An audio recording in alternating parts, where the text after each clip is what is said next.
The listing agreement is signed, price set, and photos done. But have you talked to your sellers about concessions? You now have the option to enter concession information at listing entry in Bright. Here are some ways concession fields can be used. Your seller can be open to negotiating money toward the closing costs for the buyer. Enter concessions yes on your listing. Your seller has a specific amount in mind for potential buyer concessions. Enter concessions yes on your listing.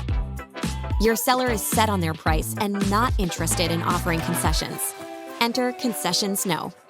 Remember, as of August 14th, compensation cannot be listed anywhere in the MLS, and the concession fields cannot be used to communicate offers of compensation.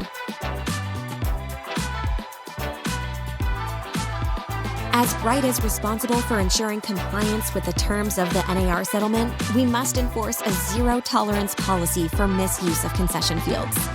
Learn more at brightmls.com/summer policy updates.